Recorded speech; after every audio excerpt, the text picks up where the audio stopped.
Welcome to Blood in Bohemia, a Czechast special series with journalists Vít Pohanka and Rob Cameron. Together we hack our way through the tangled, murky thicket of Czech history, where kings fall, clans vanish, and blood marks the path.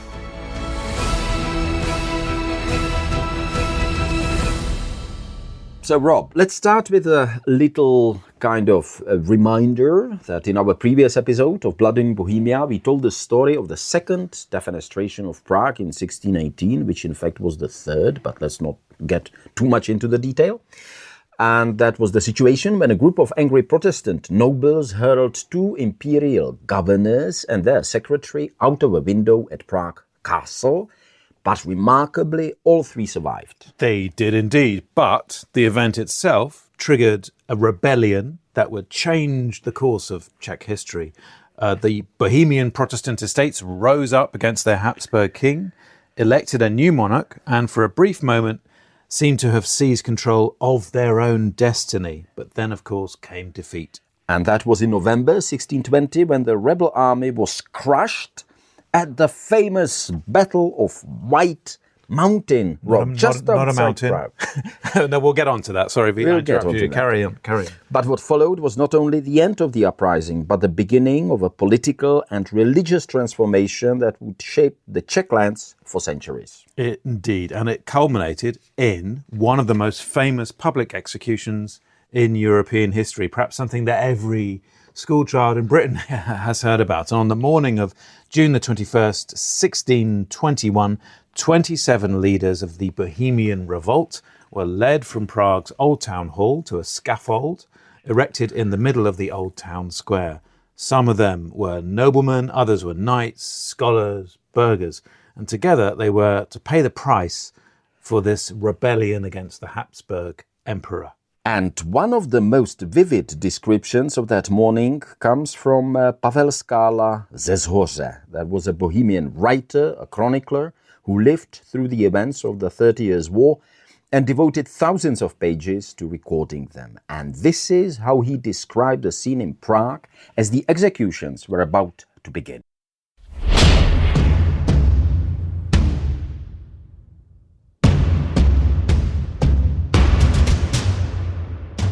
Thereupon both gates of the Prague Bridge were closed, and the scaffold in the marketplace was surrounded by 2 squadrons of cavalry and 3 companies of infantry, so that none of the common people could come near the scaffold or hear the words spoken by those condemned. Throughout the whole time, drums were beaten continually, so that one could scarcely hear one's own voice. Upon the gallery of the town hall, seats had been prepared for the old town magistrates and the imperial reeves of all 3 towns of Prague. One of the official servants, concealed beneath a black mourning hood that covered his entire face, placed a crucifix upon the scaffold, before which the condemned were to kneel and meet their death.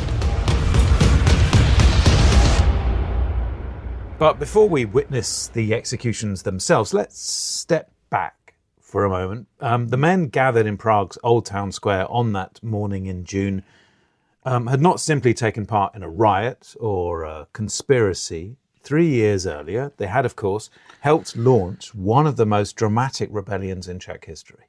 Yes, because after the defenestration of Prague in May 1618, the Bohemian Protestant estates openly revolted against the Habsburg ruler Ferdinand II. I think it needs to be mentioned and explained a little bit. The uprising soon spread beyond Bohemia itself. Moravia, Silesia and the 2 Lusatias joined the movement. And in 1619, the rebel estates formally deposed Ferdinand and elected a new king. Okay. His name was Frederick V of the Palatinate. And for British listeners, Rob, I think another name may sound more familiar because Frederick's wife was Elizabeth Stuart, daughter of King James I of England and Scotland, and sister of the future King Charles I. And for a brief moment, it seemed that a Protestant princess from the House of Stuart might become Queen of Bohemia. How different could history have been, Vít? And I think I read that when Frederick and Elizabeth arrived in Prague, they were greeted actually with celebrations and enormous expectations, because many Protestants across Europe saw Bohemia as the kind of front line in a wider struggle and a kind of cultural war That's between definitely true. I remember seeing engravings, from that occasion. That was really I don't know whether the word celebrity, is appropriate in this context, but they definitely were very they were welcome and they were greeted very enthusiastically in Prague. Right, because people saw them as part of this wider struggle, right, between Protestantism and Catholicism. But, you mentioned that enthusiasm. Obviously, it was much more difficult to turn that enthusiasm into real military and political success, as the decades and centuries that followed proved. Absolutely. But it must be said that the estates really tried hard. They managed to build an alliance, at least across the lands of the Bohemian crown, which are, of course, Moravia also, and as I mentioned, Silesia, two Lusatias. What are the two Lusatias? Let's remind listeners, because I don't know. Geographically, they are in what is now partly Poland and what used to be East Germany. They were the upper Lusatia and lower Lusatia. And Czechs call them what? Horní Lužice a Dolní Lužice. Lužice, okay. Lužice, very that's good. it. Right, yeah. That's cleared up. So they did build this kind of alliance, even though they struggled to maintain unity, and especially, this may sound a surprise, they had a problem raising enough money and secure the strong foreign support they had hoped for from other Protestant powers. So there was enthusiasm in the streets, but it wasn't. They tried, but they didn't manage, to put it together, I would say, with the same success as seemed on the surface.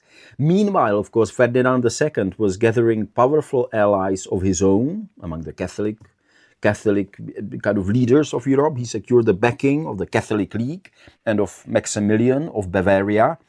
Giving the Habsburg cause resources, the rebels just couldn't match. Do we know where Ferdinand II was at this point? I think he was in Vienna. He'd been deposed. He'd been deposed, but he unlike Rudolf II, he kept the court in Vienna. Okay.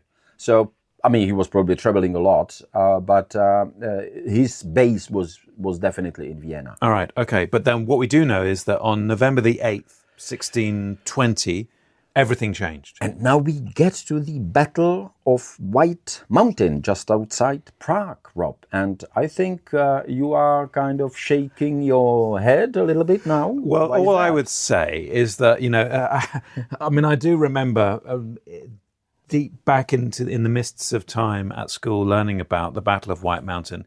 And the humble schoolchild does imagine, if you call a battle the Battle of White Mountain, you imagine something out of the Lord of the Rings, a huge mountain in the distance and kings and armies fighting over it.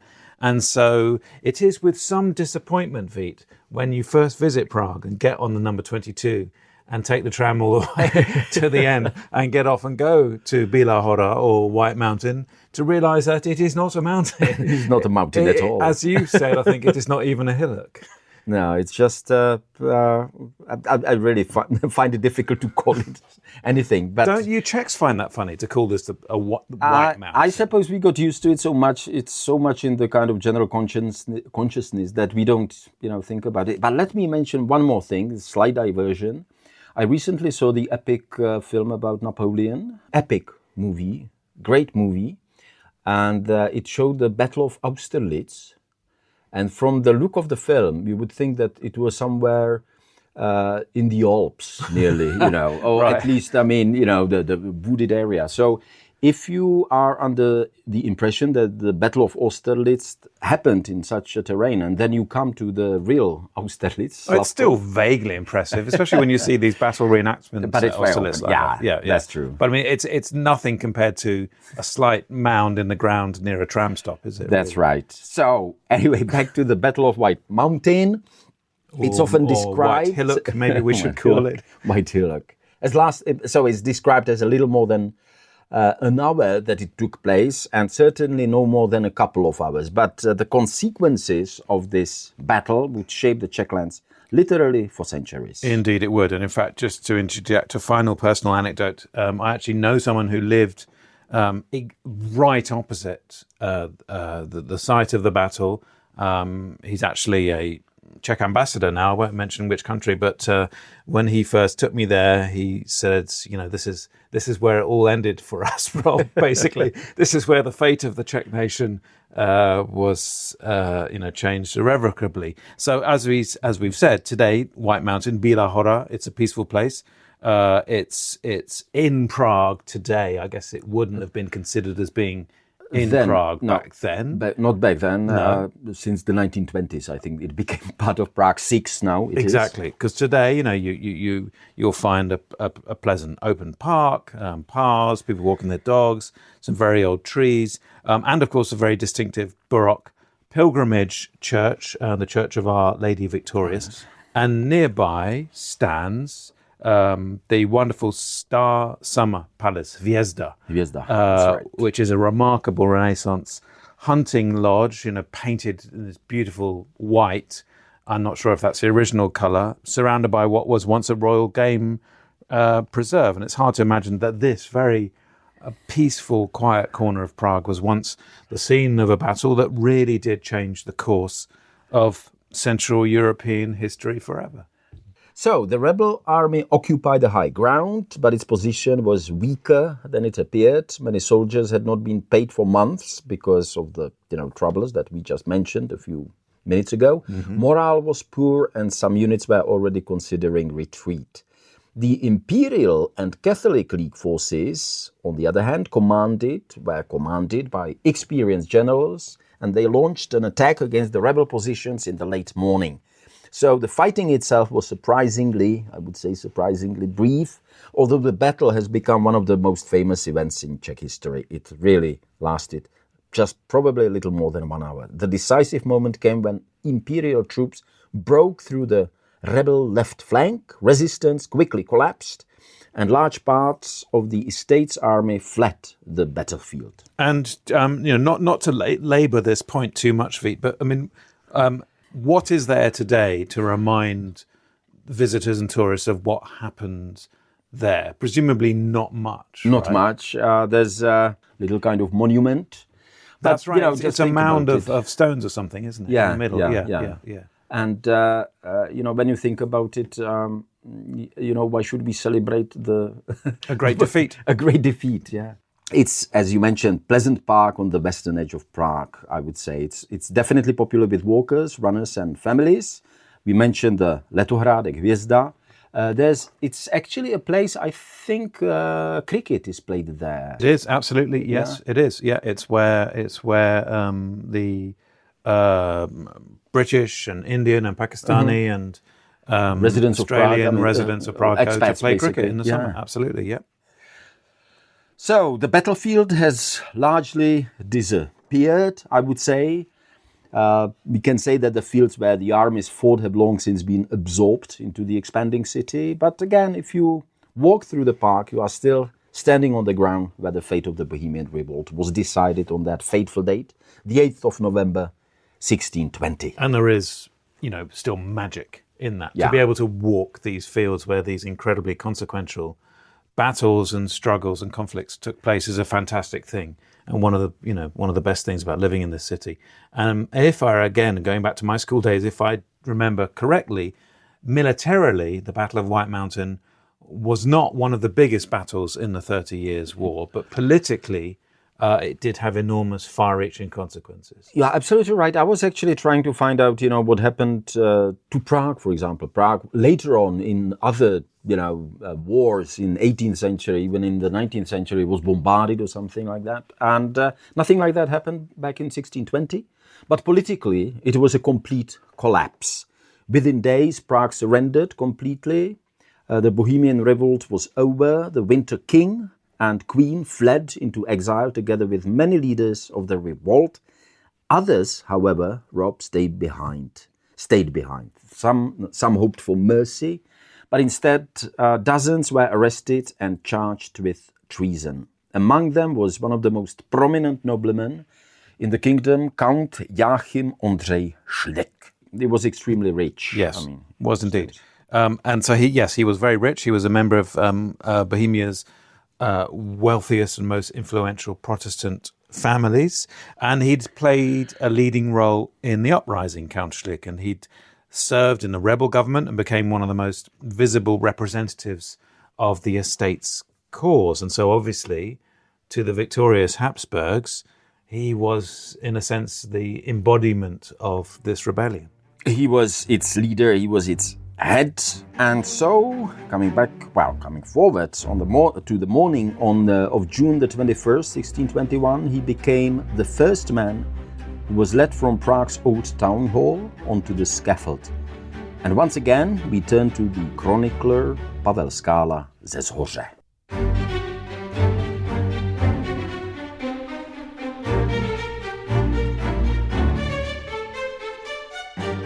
The first to emerge from the town hall onto the scaffold was Count Schlick, dressed in a black velvet coat and holding a book in his hands. He was unbound and free of any restraints, and his face and bearing appeared calm and cheerful. After praying, he opened his coat with the help of his servant and knelt down, stretching out his right arm. His servant then placed the right hand upon the block, so that the executioner might sever it, according to the sentence, after he was dead. As each man was beheaded, 6 appointed attendants, their faces hidden beneath black hoods, wrapped the body and severed head into the cloth upon which he had knelt, and carried them beneath the scaffold. Meanwhile, a fresh cloth was spread by 2 hooded attendants, so that none of the condemned could see the fate of the man who had gone before him. So that is the tragic fate of Count Schlick, who became the first man to be executed on the Old Town Square after the failed rebellion. But thinking about this, Vít, I don't want to put you on the spot, but I can't think of a Schlicková street in Prague. Is there one? Well, I did look it up, I will say openly, and yes, there is one, actually. It's kind of parallel to the Bělohorská třída, if you know. I mean, that's a kind of thoroughfare which goes to the White Mountain. And Schlicková is one of the streets that are parallel with it. So he does have his street. Okay. But obviously, when people hear about the execution of these 27 noblemen, and I guess we'll talk about the stars and the pavement and all that in a second, but they often imagine a group of aristocrats who backed the wrong side in a political conflict. But some of those who were executed, they were quite remarkable figures in their own right, weren't they? Very much so. Take Jan Jesenius, for example. Jeseniova, I know where that is. That's in Žižkov. That's right. And he was one of the leading scholars of his age. There's even a book in Czech by Zikmund Winter, I think, Mr. Jesenius, which is about him, written in the 19th century. I don't think it was translated into English. I just happened to read it, and I actually did write a paper on it for my course on the 19th century Czech literature, because the book was written in the 19th century about Jan Jesenius, this guy that I'm talking about, who was a professor, later rector of Prague's Charles University. He drew enormous attention by performing one of the first public anatomical dissections in Central Europe and probably in all of Europe. Right. I think there's even a painting, isn't there, showing that? I'm sure there's some sort of graphic representation of it. Right. So he wasn't just a politician or a military commander. Not at all. He was one of the kind of intellectual stars of his generation, and perhaps that helps explain why the authorities treated him so harshly. Before he was executed, actually, his tongue was cut out. I think the punishment was intended to symbolize the crime for which he was condemned, not only rebellion, but also the speeches and writings through which he had supported the revolt. Right, so they literally wanted to silence him and the others, didn't they? Another famous victim, was Krzysztof Harant of Polžice and Bezdružice, and he was probably what we would call a celebrity today, wasn't he? He Was definitely. He was a truly extraordinary man. Another one. Harant was he was a nobleman, soldier, diplomat, musician, composer, writer, traveler. Today, I think he's best remembered for his remarkable account of a journey to the Holy Land and Egypt at the end of the 16th century. And that was at a time when most people never ventured far from their homes. So Harant traveled across the Mediterranean and the Middle East and wrote one of the great travel books of Czech literature. I suppose one of the first travel books, and definitely the first, very popular travel book in Czech literature, Czech history. He was educated, multilingual, very widely traveled and well known in aristocratic circles throughout the kingdom, and I think abroad as well. In many ways, I would say he embodied the spirit of the Renaissance. And yet, on that June morning in 1621, he found himself standing on the same scaffold as soldiers, politicians, city officials, and scholars. Which suggests that Ferdinand II really wanted to make an example of these 27 men. That's exactly right, Rob. The executions were certainly intended to, to punish the leaders of the revolt, but they were also intended to send a very clear, crystal clear message to the Czech lands and to the rest of Europe. And that message was that rebellion against the Habsburg ruler would not be tolerated, and that the king was prepared to use the harshest measures available to restore his authority. And there is an interesting detail that supports that interpretation. Although the revolt had involved not only Bohemia, but also Moravia, Silesia, and the two Lusatias, no comparable mass execution of political leaders or even their imprisonment ever took place in those lands. It was definitely just Bohemia. Right. It was just Bohemia, and Prague was sort of chosen as a stage, perhaps even a literal stage for these executions, because the engravings and things that paintings and so on of the time show people on these scaffolds being executed, raised above a crowd as well. It was a spectacle, wasn't it? It was a spectacle in many, many different ways, I think. The leaders of the Bohemian Revolt were publicly not only executed, but they were also publicly tried. They were publicly sentenced, publicly executed in the very heart of the kingdom, in front of the old town hall, as you mentioned, and with sight of the institutions that had once represented the political power of the estates. I think it's quite clear that it was very carefully choreographed, and it was a demonstration of victory and ruthless victory. So, I think we can say that it was one very decisive blow intended to show that the rebellion was over, that the old order had been defeated, and that Ferdinand II had no intention of making further concessions. Whether one sees it as justice, vengeance, or political theatre, it was probably all three in part. Combined. The message was unmistakable. The age of compromise ended. Right. Indeed. And so we've heard about Count Schlick, who was the first to be executed, the first man to mount the scaffold. We've heard about Jan Jesenius, and indeed of Krzysztof Harant of Poljice and Bezdružice. That's three, and there were 24 more men who were executed. They're all men, I presume. All men, yeah. Are there any more who were executed and deserve at least a brief mention? Definitely one remarkable figure among the condemned, and that was Kaspar Kaplíř of Sulevice. Great name. Why was he remarkable? It was because of his age, Rob, for no other reason. Kaplíř was about 86 years old when he was executed. Wow. So even today, I think that would be considered an impressive age. But in the early 17th century, that was really extraordinary. That was like executing probably a 110-year-old man today, right? Yeah, without much exaggeration. At a time, when many people never reached 60, he had already outlived most of his contemporaries by decades. He had spent, that is, Kaplíř had spent much of his life in public service and military affairs, and had served several Habsburg rulers before eventually joining the Bohemian Revolt. By 1621, he was, I would say, less a revolutionary firebrand than a living link to an older generation. And when he was sentenced to death, he reportedly remarked that he had long expected to leave this world. Yet, instead of dying quietly in his bed, he found himself awaiting execution in Prague's Old Town Hall. According to a contemporary account, again preserved by Pavel Skála ze Zhoře, these were some of the words that he spoke before his death.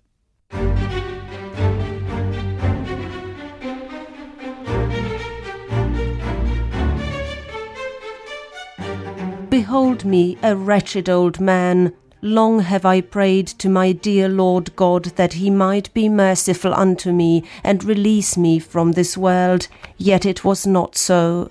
For God willed that in my old age I should become a spectacle before the world, yet a glory unto him, and that in defence of his glory and his truth I should undergo this death, which, I trust in his divine mercy, shall be precious in his sight. And though it may be shameful and disgraceful before men, before God it shall be glorious.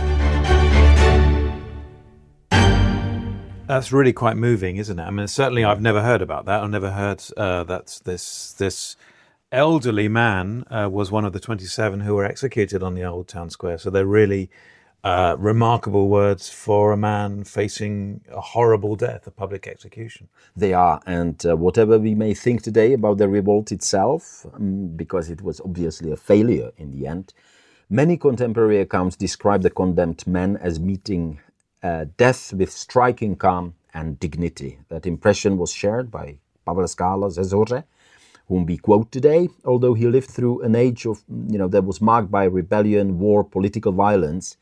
He regarded the events of the 21st of June 1621 as something extraordinary. After describing the executions, he kind of summed up the day in these words.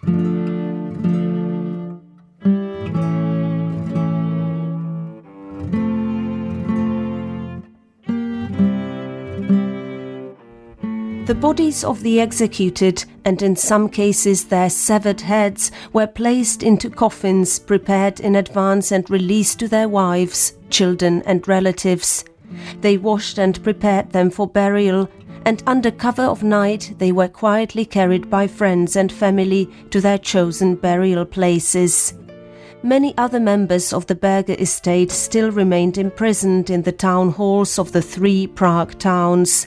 Some were later released, while others were arrested again. Thus was completed that most sorrowful tragedy, never before seen or heard of in the kingdom of Bohemia.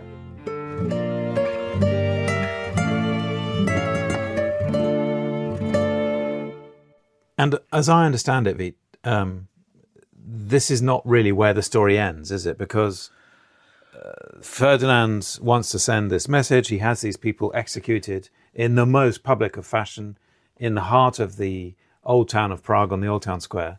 But the consequences of this really bloody spectacle were enormous for the Czech nation, weren't they?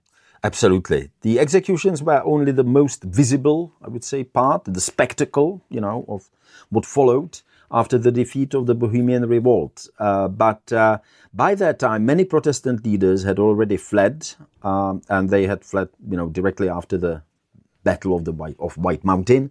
Others left in the years that followed. Some feared imprisonment, some loss of their property, some simply feared for their lives. And among those who eventually went into exile was a Jan Amos Comenius, today perhaps the most famous Czech exile of all.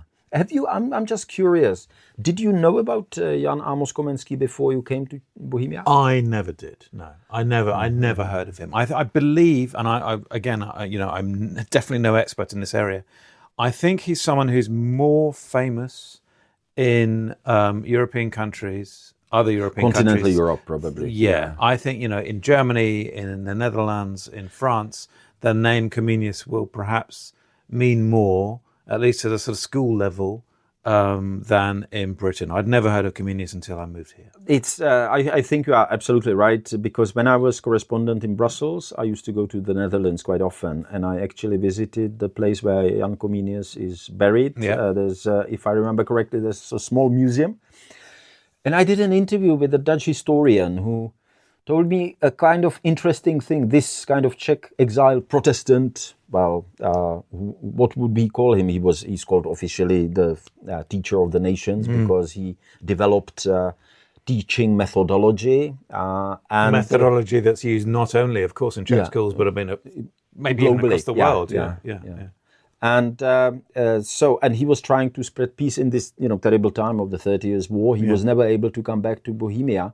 But the interesting thing is, as I was told by a Dutch historian, he was actually sponsored by a Dutch merchant who made his money selling arms to the Dutch army during the wars with England. Really? The Dutch wars. Yeah. So he was sponsored by this man who made his money on war, which kind of is interesting. By and he's definitely well known. I mean, Jan Amos Komensky, Yes. Comenius, as he's called sometimes in English, in the Netherlands. Anyway, back to the Czech countries. The Habsburg victory was about much more than just punishing the leaders of a failed rebellion and pushing people who were reluctant to give up their Protestant belief out of the country. In 1627, as I already indicated, Emperor Ferdinand II issued a new constitutional document known as the Renewed Constitution of the Land, or in Czech, Obnovené zřízení zemské. And did it apply across?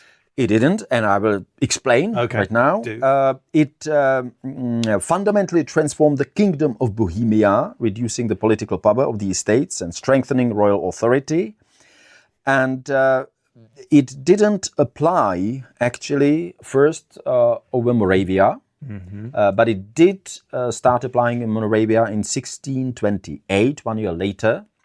But it didn't apply, for example, to Hungary, which was, Upper Hungary is what is now Slovakia.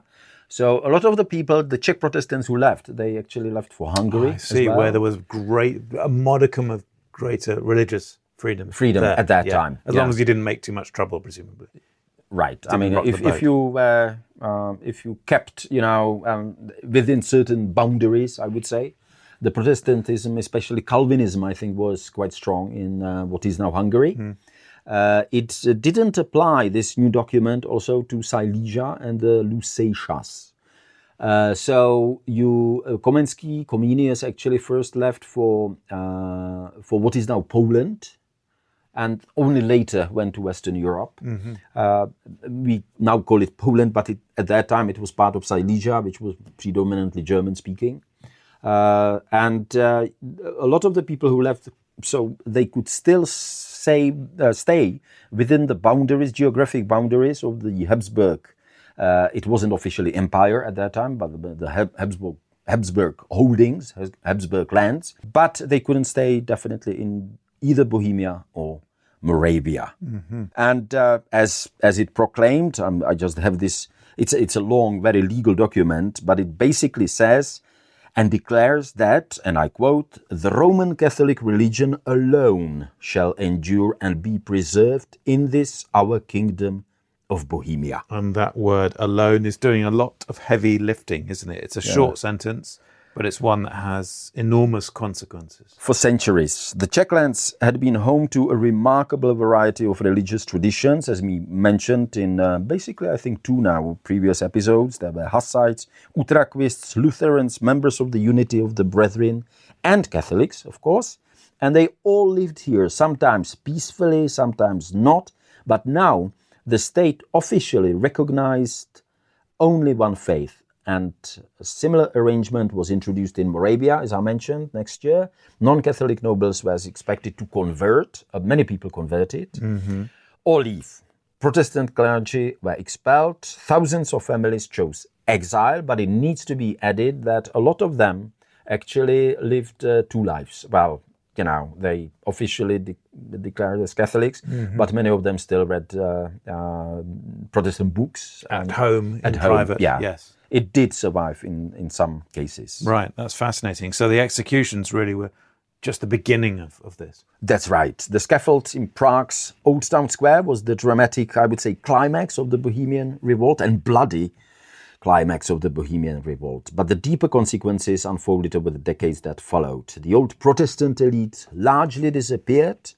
Vast estates changed hands. I think we will get to that in the next episode as well, the political system was literally transformed, and the Czech lands became one of the principal strongholds of the Catholic Habsburg monarchy.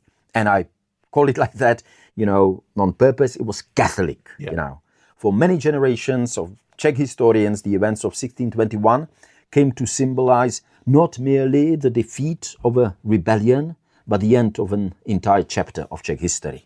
Indeed. And if today you visit Prague's Old Town Square, which, 7 million foreign tourists do every year, as well as, of course, the population of this country, you can, of course, still find that, as we said, that reminder of the executions. When you stand on the Old Town Square with the Dean Church to your back and look down at the pavement, then in front of the Old Town Hall, there are 27 white crosses set into the paving stones at your feet. And that's where the condemned men met their deaths on the scaffold. I was there, sorry to interrupt you, I was there quite recently, and I was just observing, I was just watching the tourists, and of course they all look at the astronomical clock. Yeah. But I didn't see a single person who would look, in the place where the crosses are in the paving. Indeed, no. It's it's easy to overlook. And listening, obviously, to everything that we have discussed, it's interesting to me anyway that although this renewed constitution of the land that you spoke about wasn't issued until 6 years later, what happened here on that morning in June in 1621 really did mark the beginning of a whole new era in the political and social life, cultural, religious life of this country, as you said. And many Czechs would remember that era, would call that era as the age of darkness, as it were. Do you think that's a fair description to describe it? What came afterwards? It's definitely true that that is how many Czech historians, writers and patriots, especially of the 19th century, saw it. And during the Czech national revival, people like even František Palacký, that we quoted earlier quite a few times, later Alois Jirásek, looked back at that period after the White Mountain. We even have a term, doba pobělohorská, in Czech. I haven't heard that one. The after White Mountain period, literally translated. I've heard of the doba temnota or temna or something, but I've never heard of that one. And it's described as a kind of national catastrophe. They saw the defeat of the Bohemian Revolt, the executions, the forced re-Catholicization of the country, and the exile of much of the Czech Protestant elite as the beginning of a long decline. So for them, at least, the Czech language and all the Czech literary traditions retreated from much of public and elite life. Political freedoms were lost, and the country became subordinate to the Habsburg monarchy in a way it had never been before. Let me just mention one little thing that I think is quite important. Have you heard of Bible Kralická? Yes, I have. Yeah, that was the translation of Bible into Czech language done by Czech brethren, I think, in Kralice, in what is now Moravia. Well, it was Moravia even then. Bible Kralická, and it was extremely important, influential for the Czech language, as a piece of literary work. So, no wonder that the 19th century national revivalists saw it like that. And yet, I mean, if just as an aside, ironically, for tourists visiting this country, and indeed many Czechs, the many beautiful Baroque churches of Prague, of Dietzenhofer and so on, they're a source of such great pride, aren't they? Definitely. For people in Prague. And there are so many beautiful ecclesiastical monuments and churches and buildings in Prague. But most of them come from this period when the Catholics, Habsburg powers, were trying to restamp their authority over the Protestant Bohemians, right? I can tell you, even as a student in the 1980s, when I studied Czech literature, we studied all the Czech literature. We were taught already then that the description of this period as doba temna is, completely misleading. Even under communism, I mean, we were told, no, that's a nonsense, because not only you had Baroque architecture, you had beautiful music, which was actually part of the I would say, PR of the Catholic Church, definitely, but music was produced at churches, and great traditions were started, at that time. And the land gradually, even though they were devastated, as we, I think, mentioned even last time after the 30 Years' War, they gradually started to literally blossom, the cities and the towns. But it's true that Bohemia, the lands of the Bohemian crown, or Czech crown, became kind of not second-rate, but they were definitely under the shadow of, let's say, Vienna. Absolutely. But one wonders what that dreadful phrase, ordinary people, whether they saw it as this great age of darkness as they watched all these beautiful churches spring up covered in gold and all the rest of it. But anyway, you mentioned literature there. I think Jirásek, the Czech novelist of the 19th century, wrote a novel called Temno, Darkness, about this period, right? That's right. And it was published in 1913 already, in the 20th century, and it became one of the most influential literary portrayals of that period after White Mountain.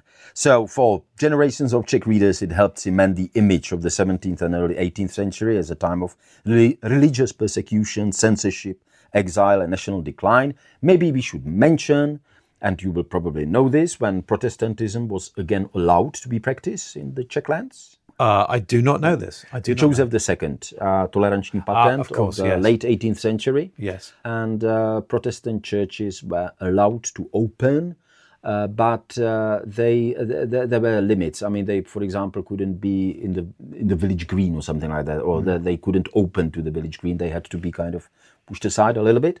So it took from I think more than 150, 160 years that Catholic religion was the only official religion.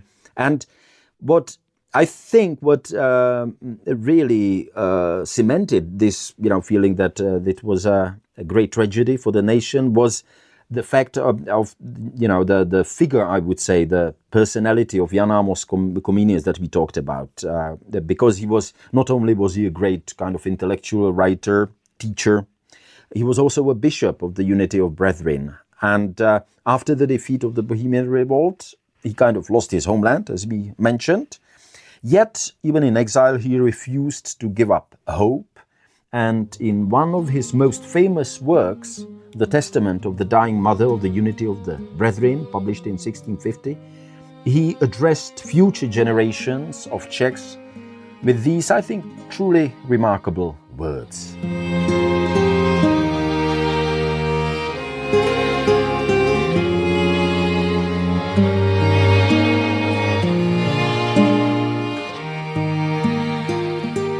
And therefore I, your dying mother, the unity of the brethren, bequeath to you this inheritance. Love for God's truth above all things. Preserve peace and concord among yourselves. Remain faithful in the service of God, and never lose your hope in Him. For God brings comfort after trials and suffering, calm after storms, and light after darkness. I too believe that after the storms of wrath brought upon our heads by our own sins have passed, the governance of your affairs shall return to you again, Czech people.